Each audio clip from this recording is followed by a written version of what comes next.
Hello and welcome to Doubles and Trebles. It's time for another weekend racing preview. And last week we did you a bit of a curveball. We threw you some Sunday racing action instead of the usual Saturday serving.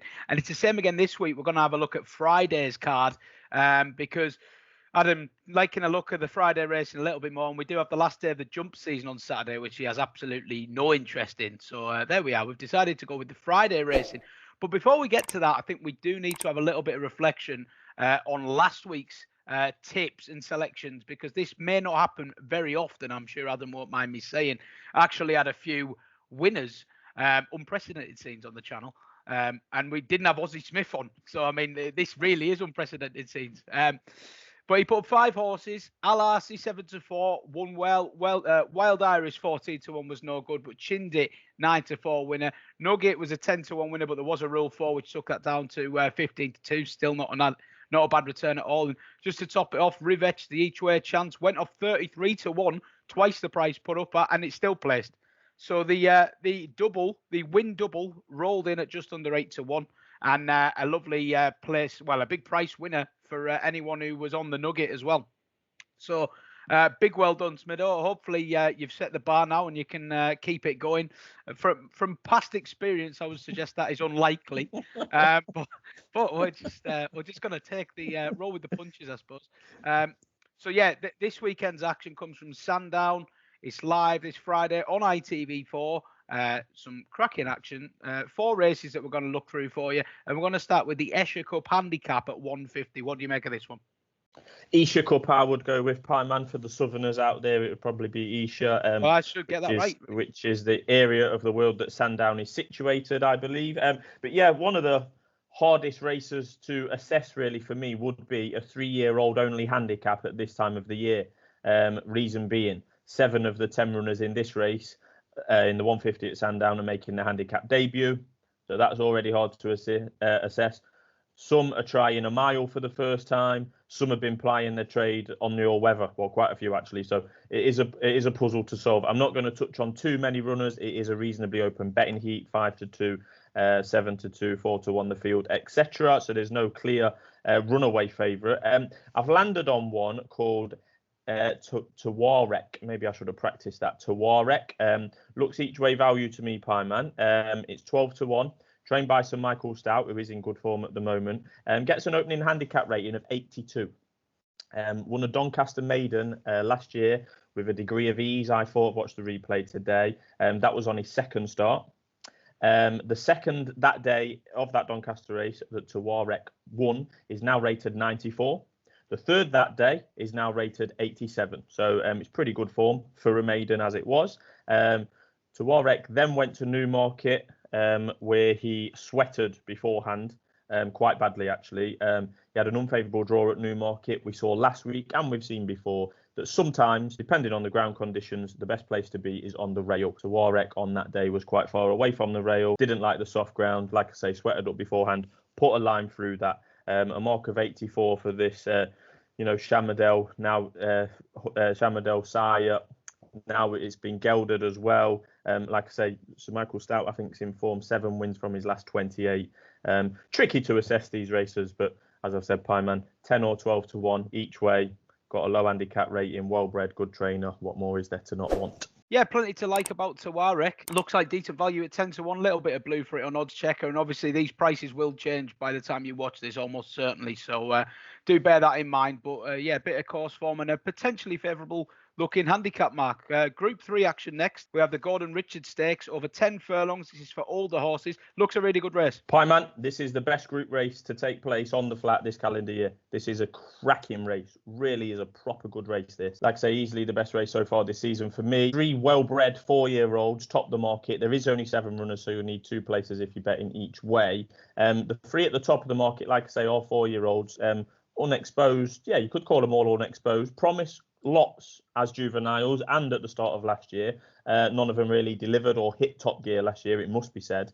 They're all vying for favouritism. It's quite an open mark. So first up, we've got Waldkönig, who is a half-brother to an ARC winner in Wild Geese, trained by John Gosden. Then we've got Highest Ground, who is a brother to 7 winners and sired by Franco himself, trained by Sir Michael Stout, who we've already mentioned as being in form. And then we've got Thunderous, who is just the outsider of the three at the moment. Last seen when winning the Dante, Thunderous, beating highest ground on that day, who was second.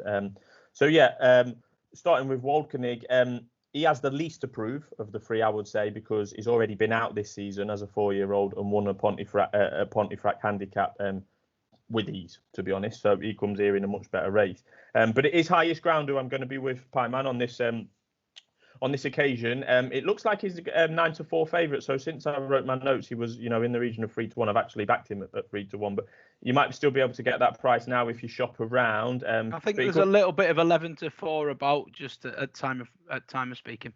Yeah, I'll still back him at 11-4. Absolutely no problem. He's the perfect horse for Sir Michael Stout, if you ask me.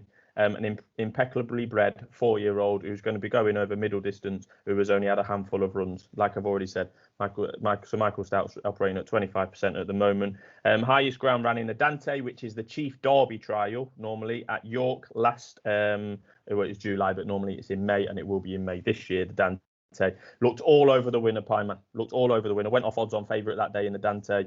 Travelled beautifully. Made what looked like a race-winning move around the 2-pole, making lovely smooth progress under O'Shea Murphy that day. Went 1-50 in running, highest ground.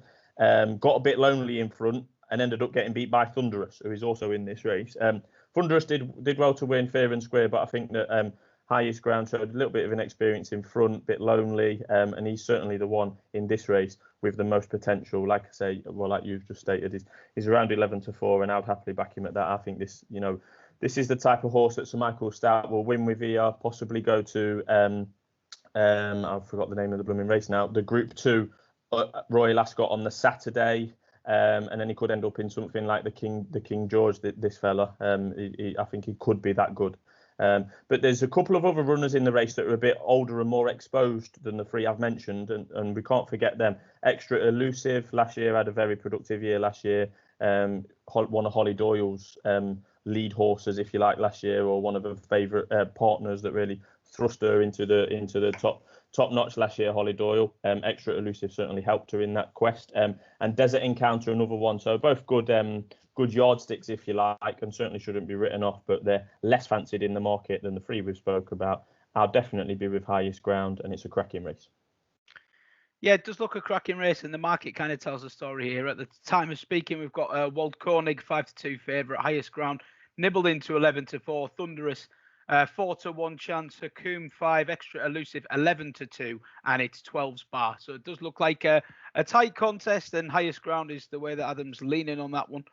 Next, we're obviously, you did mention the each way terms there, and I think it's fair to point out there that people need to be aware if they are backing each way in a race like that, they're only going to get the 2 places. So that is unfortunate. And we've got another small field here, unfortunately, and this is for the main event. It's the Group 2 Bet365 Mile, where last year's champion miler and one of the highest rated horses in Europe is the odds-on favourite Palace Pier. Can he be beaten? The short answer is it doesn't look like it, Pieman. It certainly wouldn't be a race that I'll be looking to get involved in. He's 8-13 to win this race, and so he should be. That's a fair price on the ability shown so far. He's at least £9 superior to all his rivals today. Like you say, there's only 4 runners. He gets in this race, despite being a multiple Group 1 winner. He won 3 Group 1s last year. He doesn't have to carry a penalty, Pieman, because the cut-off is the end of August, and he won his last Group 1 on the 16th of August. So he manages to get in this race, despite being by far and away the best horse, and he's down at Group 2 level now. Group 2 level for this now. Usually, Group 1 winners in Group 2 races would carry a penalty to try and level the playing field off a little bit. But the conditions of this race means he doesn't have to. So yeah, he should definitely win. The one horse to look out for, or the most interesting runner, should I say, in this race, I'm not going to be backing it, but the most interesting runner is Kuzan. Pretty much lit up the all-weather over the winter. I'm not a massive all-weather fan myself, but it was very impressive on all-weather championships day in the mile race. It was a procession, to be honest, Pieman. Went off 6-4, won by 5 lengths, easy as you like. Yet to win on 2 career starts on turf, which is a concern. So we're going to find out if Kuzan can perform on turf, and he's got one of the toughest tasks, taking on Palace Pier. But yeah, it will be a no bet race, Pie Man, but it is an interesting matchup. We're going to find out what shape Palace Pier's in as a 4-year-old, and we could find out how good or not Kuzam is on turf. Yeah, well, Kuzam certainly took the eye, but he's going to have to be very good to beat Palace Pier. And just to give you a rough indicator of where we're at currently, as of Wednesday evening, getting my days mixed up, long week, 8 to 15 the Pier at the moment, Kuzam 9 to 4, Happy Power 8s, and bless him, the 33 to 1 outsider of the 4. So moving on to our fourth and final race of this preview. We have a Group 3 Classic Trial, which should give us some pointers for the Epsom Derby, you would hope. Godolphin have dominated the trials for the Guineas and the Derby so far, and the boys in blue have the favourite again here in Yabia. Is this one for you? Yeah, I've been edging towards my normal policy of not betting in the trials races, Pie Man, although we did have Chindit win for us the other day in a trial, so I don't particularly stick to my own rules all the time. Yeah, as you say, Charlie Appleby has been absolutely flying. He's got a current strike rate of about 33%, which is fantastic. They've mopped up all the trials, including at Epsom earlier this week when I was there. So yeah, Yabir hasn't been seen since the 18th of September, so he's had quite a long while off, and he missed the top level juvenile races at the back end of last year. I don't know why he's been off, unbeknownst to me, but you can count on Charlie Appleby to have him in good shape.